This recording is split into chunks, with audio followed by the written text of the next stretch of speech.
लेक्चरमध्ये आपण बघणार आहोत इन्सिनरेशन ऑफ वेस्ट. पहिल्यांदा बघू आपण definition of incineration of waste. म्हणजेच इन्सिनरेशन is a waste treatment process that involves the combustion of organic substances contained in waste material. Incineration and other high temperature waste treatment systems are described as thermal treatment. Incineration of waste materials converts the waste into ash, flue gas and heat. Incineration is a controlled and complete combustion process. आता जे काही incineration आहे, इन्सिनरेशन काय एक waste treatment process आहे जी की आपलं waste treatment करायचे जी काही मेथड्स आहे डिफरंट. फर्स्ट होते आपली composting method, second land filling. Now third is incineration. These are the different ways or methods of disposal of waste. तर ही आता आपली लास्ट मेथड आहे इन्सिनरेशन ऑफ वेस्ट. तर जी काही डेफिनेशन आहे इन्सिनरेशन ऑफ वेस्ट म्हणजे जी काही वेस्ट आहे वेस्ट तर त्याला बर्न करणं म्हणजेच त्याला जाळून टाकायचं. मग जी काही वेस्ट आहे ते वेस्ट कधी त्याच्यामध्ये प्रोसेस केलं जातं आणि त्याचं वेस्टचं सेपरेशन केलं जातं. ते सेपरेशन केल्यानंतर ऑर्गॅनिक आणि इनऑर्गॅनिक जे काही वेस्ट आहे ते सेपरेट आउट केलं जातं आणि त्याला जी काही ऑर्गॅनिक वेस्ट आहे त्याला बर्न केलं जातं. मग जी काही बर्न करण्याची जी काही प्रोसेस आहे त्या प्रोसेसलाच काय म्हणलं जातं इन्सिनरेशन म्हणलं जातं. पण इन्सिनरेशनमध्ये एक महत्त्वाचा मुद्दा जो आहे तो म्हणजे ऑक्सिजन. याच्यामध्ये जेव्हा आपण एखादी मटेरियल बर्न करतो किंवा त्याला आपण इन्सिनरेट करतो तेव्हा त्या ठिकाणी ऑक्सिजन प्रेझेंट असणं आवश्यक आहे. दुसरी एक रिव्हर्स केस आहे इन्सिनरेशनपेक्षा, ती म्हणजे पायरोलिसिसमध्ये काय असतो ऑक्सिजन जो आहे ॲब्सेंट असतो आणि जे इन्सिनरेशन आहे याच्यामध्ये काय असतो ऑक्सिजन प्रेझेंट असतो. म्हणजेच in presence of oxygen combustion process carried out. Incineration is the process of direct burning of waste in presence of excess air, means oxygen, at a temperature about 80 degrees Celsius and more than this. After burning any waste, it liberates heat, energy, inert gases and ash. एखादं material burn केल्यानंतर त्याच्यातून जे काही product form होतात तर ते कोणते product असणार. जेव्हा आपण एखादं मटेरियल आहे किंवा वेस्ट आहे ते बर्न करते वेळेस काय होतं तेव्हा हीट जनरेट होते. मग हे त्याचं एक प्रोडक्ट झालं, हीट जनरेट होते आणि त्याच वेळेस काय होतात गॅसेस प्रोड्यूस होतात, इनर्ट गॅसेस फॉर्म होतात. आणि हे दोन्ही हे कधी होतात, हीट कधी जनरेट होते ड्युरिंग बर्निंग किंवा इन्सिनरेशन आणि गॅसेस पण त्याच वेळेस फॉर्म होतात. आणि जेव्हा हे पूर्ण प्रोसेस होईल ते पूर्ण प्रोसेस झाल्यानंतर त्या ठिकाणी रेसिड्यू रिमेन राहतो. रेसिड्यू म्हणजेच रिमेनिंग वेस्ट. हे रेसिड्यू का असणार आहे तर हे रेसिड्यू का असणार आहे एखाद्या वेस्टचं कंप्लीट कम्ब्युशन झाल्यानंतर त्या ठिकाणी ॲश हे रेसिड्यू असणार आहे. ॲश म्हणजे काय आपली राख. मग ही ॲश त्या ठिकाणी काय असणार आहे शिल्लक असणार आहे. म्हणजेच जे काही इन्सिनरेशन आहे इन्सिनरेशनची डेफिनेशन काय incineration is the process of direct burning of waste in the presence of excess air at temperature about 80 degrees Celsius and above. While combustion liberate heat energy, त्यातून बाहेर काय पडते एनर्जी हीट बाहेर पडते. त्यानंतर इनर्ट गॅसेस बाहेर पडतात, आणि शेवटी काय असणार आहे पूर्ण कम्ब्युशन प्रोसेस झाल्यानंतर त्या ठिकाणी का रेसिड्यू का असणार आहे आपलं ॲश असणार आहे. ॲश. तर हे काय त्याचे त्या ठिकाणी प्रॉडक्ट्स आहेत. अनदर डेफिनेशन बघू आपण incineration of waste. Waste material is burn in specially design incinerator at high temperature. आता जी काही इन्सिनरेशनची जी काही दुसरी डेफिनेशन आहे ते त्याच्यामध्ये काय म्हणले, जी काही वेस्ट मटेरियल आहे ते काय केलेलं आहे, बर्न केलेलं आहे, म्हणजेच कम्ब्युशन केलेलं आहे. आणि कुठं केलेलं आहे त्याला, इन स्पेशली डिझाईन चेंबर. आणि त्या चेंबरमध्ये कसं हाय टेम्परेचरचं मेंटेन केलेलं आहे. आता जे काही इन्सिनरेशन आहे त्याचं ॲडव्हान्टेजेस काय आहे, तर जे काही इन्सिनरेशन आहे, advantages of incineration of e waste is the reduction of waste volume and utilization of energy content of combustion material. आता जेव्हा आपण एखादं मटेरियल इन्सिनरेट केलं, जर आपल्याकडे लार्ज अमाऊंटमध्ये वेस्ट असतील सुरुवातीला, तर काय होईल, ते त्याला बर्न केल्यानंतर त्याचं जे काही व्हॉल्यूम आहे ते रिड्यूस होतं. फॉर एक्झाम्पल एखादं वेस्ट आहे आपल्याकडे 3 क्यूब किंवा 4 मीटर क्यूब किंवा 5 मीटर क्यूब इतका आहे. हे जे काही क्वांटिटी आहे वेस्टची, मग त्याला बर्न केल्यानंतर तेवढीच क्वांटिटी त्या ठिकाणी शिल्लक राहणार नाही. ती काय होईल, त्याचं रिडक्शन होऊन जाईल. म्हणजेच त्या ठिकाणी काय होईल, रिडक्शन इन वेस्ट व्हॉल्यूम. म्हणजेच एखादं मटेरियल आहे त्याला बर्न केल्यानंतर त्याची जेवढी इनिशियल क्वांटिटी होती किंवा व्हॉल्यूम होतं तेवढं त्या ठिकाणी राहणार नाही. बर्न केल्यानंतर ती व्हॉल्यूम काय होईल, जवळपास जे काही 1/10 त्याचं जे काही प्रमाण आहे, प्रपोर्शन आहे, ते काय होईल, रिड्यूस होईल. म्हणजे त्या ठिकाणी अशा पद्धतीने रिडक्शन इन व्हॉल्यूम होईल. सिमिलरली त्याच पद्धतीनं जेव्हा आपण वेस्ट एखादं बर्न करताना तर काय होतं, हीट जनरेट होते आणि ती हीट ॲज अ एनर्जी म्हणून आपण युटिलाइज करतो. तर हे काय आहेत ॲडव्हान्टेजेस ऑफ इन्सिनरेशन. आणि जे काही डिसॲडव्हान्टेजेस आहे इन्सिनरेशनचं, ते काय, डिफरंट गॅसेस इमिट होतात. जे काही गॅसेस असतात ते गॅसेस काय होतात, इमिशन होतं गॅसेसचं, emission of gases to air. जे काही गॅसेस आहेत त्याचं उत्सर्जन होतं आणि ते काय होतात, हवेमध्ये मिक्स होतात. तर हे काय डिसॲडव्हान्टेजेस ऑफ इन्सिनरेशन. नेक्स्ट, आता जे काही प्रोडक्ट्स आहेत इन्सिनरेशनचे ते बघू आपण. त्याचं जे काही यूज केला जातो, जे काही प्रोडक्ट प्रोड्यूस होतात इन्सिनरेशन केल्यानंतर, मग त्या प्रोडक्टचा आपण काय बघू, यूज बघू. आता त्याच्यामध्ये हीट, जे काही प्रोडक्ट आहेत कोणते हीट असणार आहे, ॲश असणार आहे आणि डिफरंट गॅसेस. हे जनरली काय 3 प्रोडक्ट्स काय होतात, फॉर्म होतात आफ्टर इन्सिनरेशन ऑफ एनी वेस्ट. तर त्याचं यूज बघू. ते जे काही हे प्रोडक्ट्स आहेत त्या प्रोडक्ट्स आपल्याला काय करायचे आहे, दुसऱ्या ठिकाणी युटिलायझेशन करायचे आहे.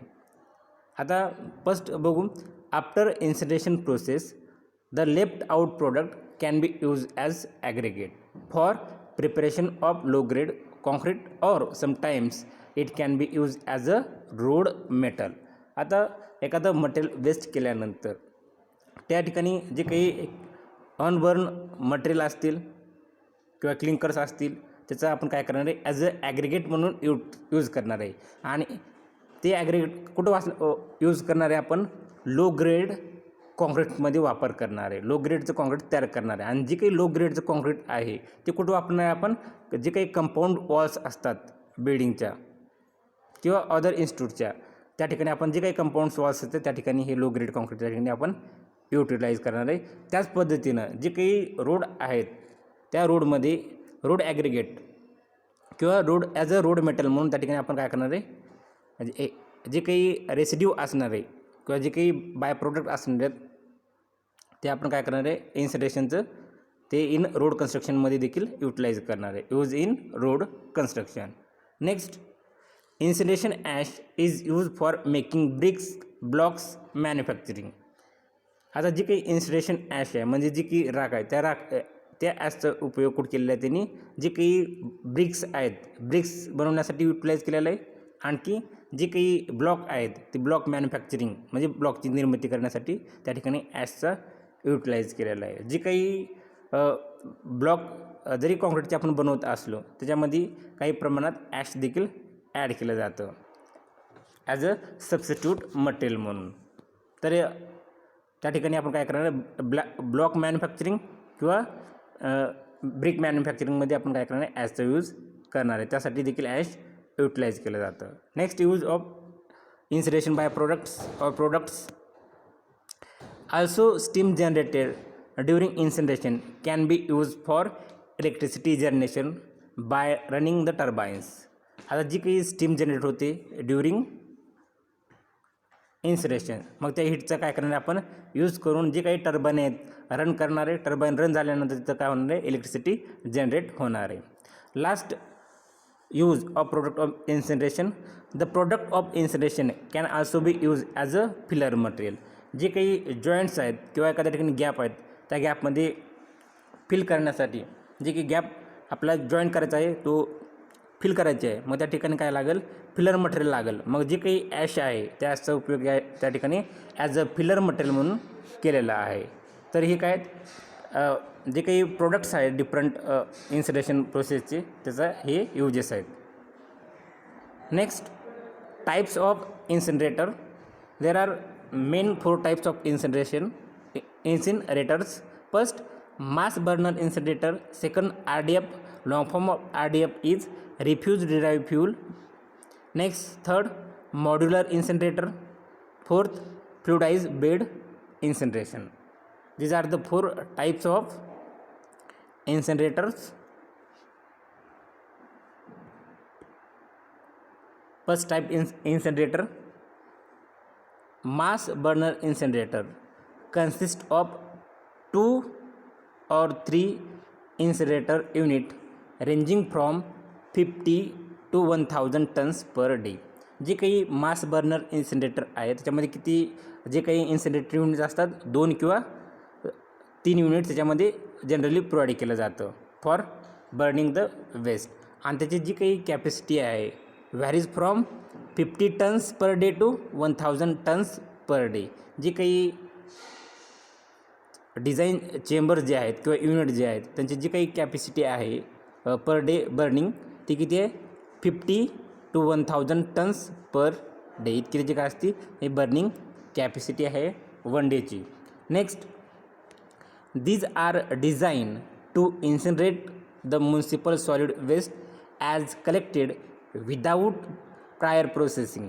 आता ही जी काही मास बर्नर इन्सिनरेटर आहे याच्यामध्ये जी काही वेस्ट कलेक्ट केलेलं आहे त्याला कुठलीही प्रोसेस करायची गरज नाही किंवा त्याला सेपरेशन करायची गरज नाही. त्या ठिकाणी जे काही वेस्ट कलेक्ट केलेलं आहे डायरेक्टली काय केलं या ठिकाणी बर्न केलं जातं without any process or separation. या ठिकाणी काय केलं जातं, जे काही वेस्ट कलेक्ट केलेलं आहे ॲज इट इज या ठिकाणी काय केलं जातं, मास बर्नर इन्सिनरेटरमध्ये त्याला बर्न केलं जातं. Mass burner incinerator is a flexible and convenient. आज जे काही मास बर्नर इन्सिनरेटर आहे ते फ्लेक्झिबल आहे अकॉर्डिंग टू जे काही मटेरियलचं जे काही इनपुट आहे किंवा अवेलेबल मटेरियल आहे त्याच्यानुसार त्याला आपण जे काही युनिट आहे ते रन करू शकतो आणि ते कसं आहे सोयीस्कर देखील आहे. Next, mass burner incinerator is continuously fed to grate system. The waste intakes are generally includes tipping floor or pit or crane.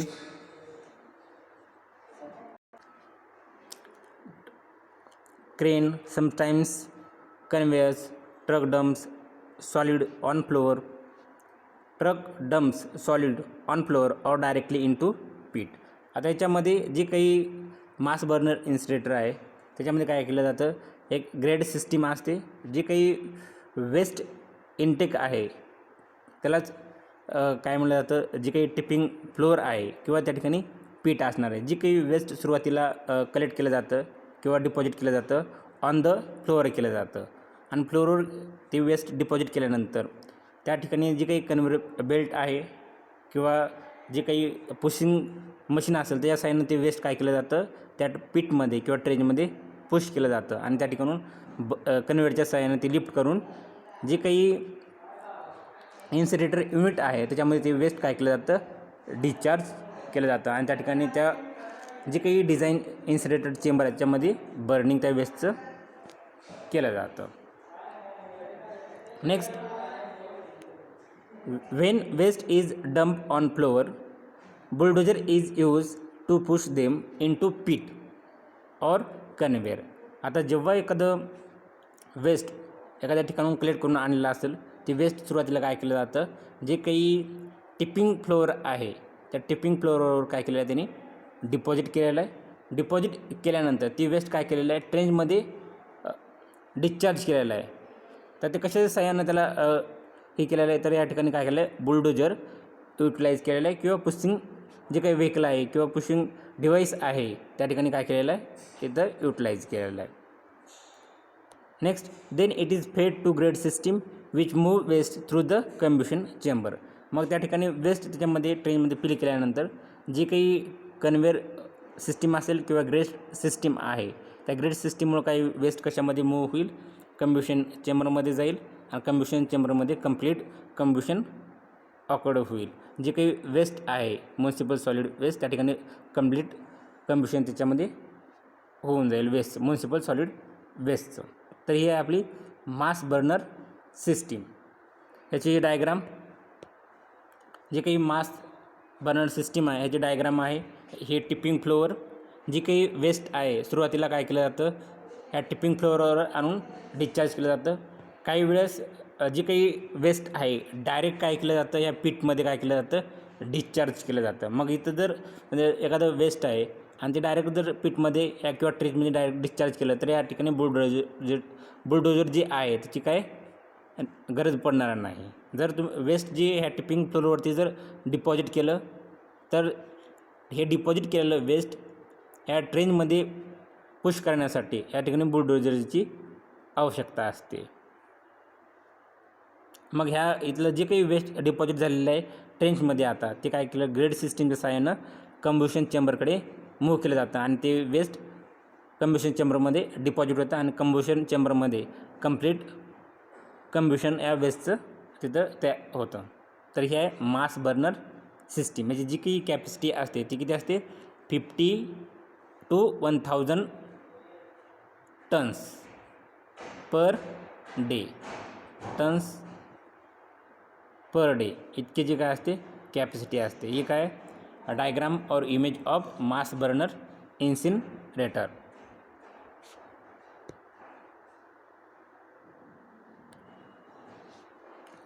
Next type आहे RDF. Long form of RDF is refuge derive fuel. refuse derived fuel based incinerator.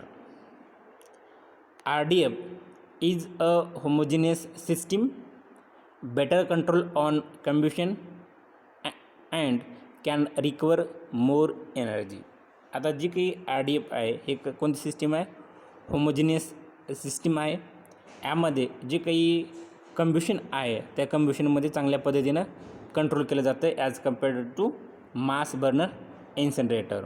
आणि याच्यामध्ये जी काही energy recover करण्याचं प्रमाण आहे ते कसं आहे मॅक्झिमम एनर्जी रिकवर याच्यामध्ये करू शकतो by using RDF base incinerator. Various components like metal, glass, non-combustible material can be removed to produce RDF. आता सुरुवातीला जी काही RDF आहे RDF प्रोड्यूस करण्यासाठी किंवा मॅन्युफॅक्चरेट करण्यासाठी जे काही ऑर्गॅनिक वेस्ट आहे तितकंच वेस्ट काय केलं जातं सेपरेट केलं जातं. त्याच्यातून जे काही टोटल वेस्ट आहे त्या टोटल वेस्टमधून मेटल असतील, ग्लास असेल किंवा नॉन कम्ब्युस्टेबल मटेरियल असेल ते काय केलं जातं त्या टोटल वेस्टमधून रिमूव्ह केलं जातं आणि ओन्ली तिथं जे काही मटेरियल असणार आहे तिथं आपलं काय असणार आहे ऑर्गॅनिक वेस्ट असणार आहे. त्या ऑर्गॅनिक वेस्टपासून काय तयार केलेलं आहे RDF त्या ठिकाणी तयार केलेलं आहे. Next, combustible waste is shredded into uniform particle size, then pelletization is done to get RDF pellets. या ठिकाणी जे काही कम्ब्युस्टिबल वेस्ट आहे आता जे काही टोटल वेस्ट होतं त्या टोटल वेस्टमधून आपण काय केलं होतं नॉन कम्ब्युस्टेबल वेस्ट सेपरेट आउट केलं होतं आणि कम्ब्युस्टेबल वेस्ट.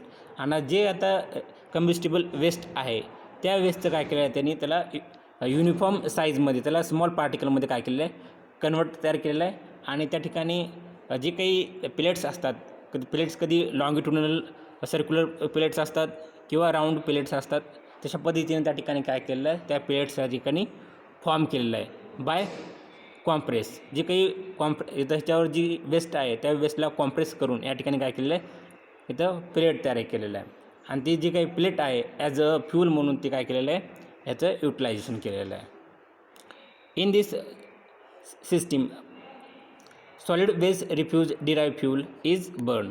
या ठिकाणी जी काही प्लेट तयार केलेली आहेत आपण, प्लेट्स जे की कम्बिस्टेबल मटेरियलपासून तयार केलेलं आहे, ते कम्बिस्टेबल मटेरियलपासून जे काही तयार केलेले प्लेट्स आहेत ते आपण कुठल्याही टायमाला काय करू शकतो, याचा यूज करू शकतो फॉर प्रोड्यूस फायर और ॲज अ फ्यूल म्हणून याचा आपण काय करू शकतो, यूज करू शकतो. तर हे आहेत RDF based incinerator. In this system solid waste refuse derive fuel is burn. आता ह्याच्यामध्ये जे काही प्लेट्स आहेत ते प्लेट्स बर्न करून या ठिकाणी हीट काय केलेले आहे, जनरेट केलेले आहे. जे काही प्लेट्स आहेत ते एकतर काय असतील, लॉंगिट्युडिनल सर्क्युलर असतील, रॉड टाईप एक, पण याची जी काही साईज असणार आहे 10 सेंटीमीटर 20 सेंटीमीटर, जे काही त्या ठिकाणी मॅन्युफॅक्चरर जी डिसाईड करणार आहे ते साईज त्या ठिकाणी असणार आहे या ठिकाणी. किंवा कदाचित काही वेळेस राऊंड प्लेट पण सर्क्युलर प्लेट पण मॅन्युफॅक्चर करू शकतो आपण. तर ही 2 टाईपचे शक्यतो तिथे असणार आहेत. मग जी काही प्लेट आहेत ते प्लेट ॲज अ फ्यूल म्हणून आपण काय करणार आहे, यूज करणार आहे फॉर जनरेशन ऑफ हीट. तर ही आहे RDF based incinerator.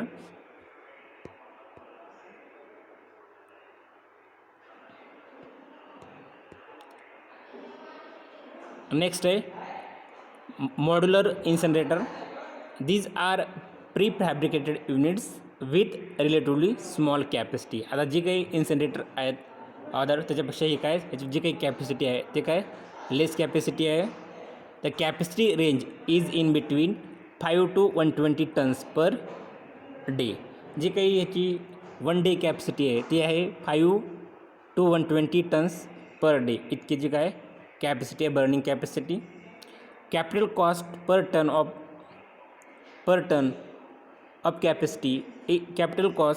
Of capacity is lower than other municipal solid incineration option.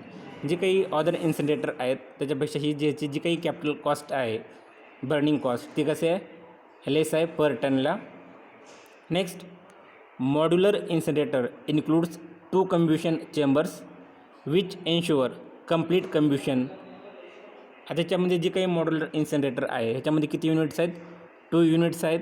याच्यामुळं जे काही वेस्ट याच्यामध्ये फिलअप केलेलं आहे किंवा डिस्चार्ज केलेलं आहे त्याच्यामध्ये काय होईल, कंप्लीट कम्ब्युशन घडून आणलं जातं. It has better control of pollution. याच्यामध्ये आणखी जी काही जे ॲडव्हान्टेजेस आहे ते ॲडव्हान्टेजेस म्हणजे काय, याच्यामध्ये जे काही वेस्ट आहे त्या वेस्टचं जे काही पोल्युशन जनरेशन आहे किंवा जनरेट होणारं पोल्युशन आहे ते याच्यामध्ये कंट्रोल केलं जातं.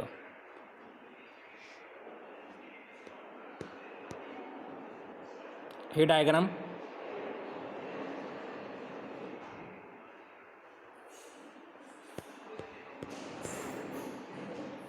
याच्यामध्ये स्लज ॲक्सेप्टन्स आहे, sludge storage, refuse bunker and combustion chamber.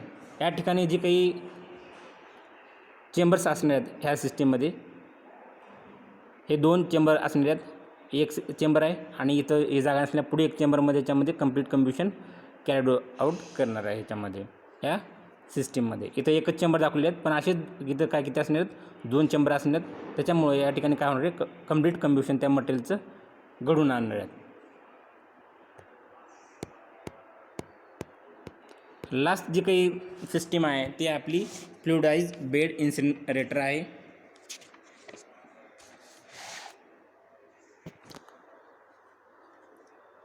फ्लुइडाइज bed incinerator.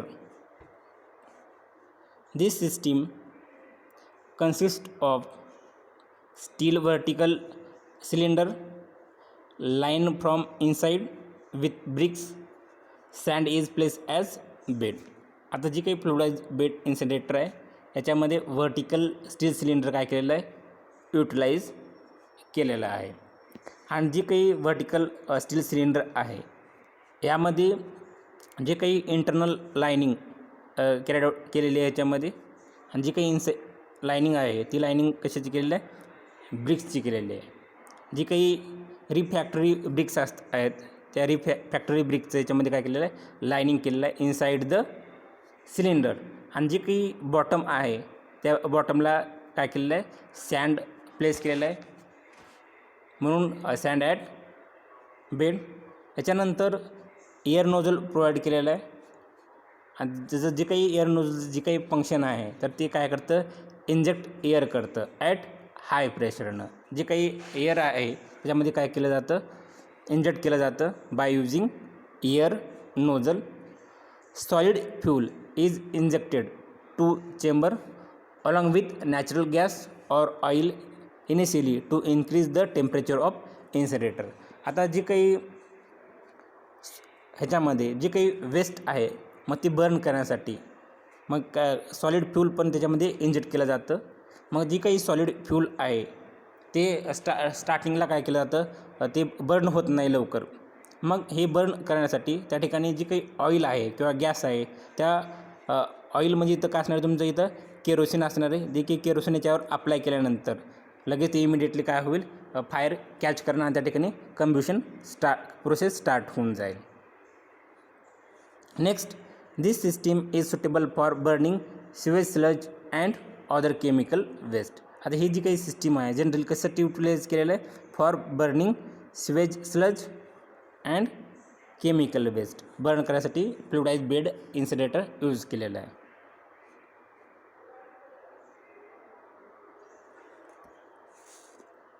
तर ही डायग्राम आहे जे काही फ्लुइडाइज बेड इन्सिनरेटर आहे त्याची ही डायग्राम आहे. जी काही व्हर्टिकल सिलेंडर असणार आहे त्याच्यामध्ये काय केलेलं आहे लायनिंग केलेलं आहे. लायनिंग म्हणजे त्या ठिकाणी एक इनसाईडला एक कोट अप्लाय केलेला आहे ह्या सिलेंडरमध्ये आतल्या बाजूनं, आणि तो कोट कशाचा आहे ब्रिक्सचा आहे. आणि जी काही बॉटम आहे या बॉटमला काय केलेलं आहे या ठिकाणी जी काही सँड आहे प्लेस केलेलं आहे, म्हणजेच sand is place at bottom as a bed. त्या बेडच्या ठिकाणी सँड इथं प्लेस केलेलं आहे. तर ही जी काही डायग्राम आहे ही डायग्राम आहे फ्लुइडाइज बेड इन्सिनरेटर.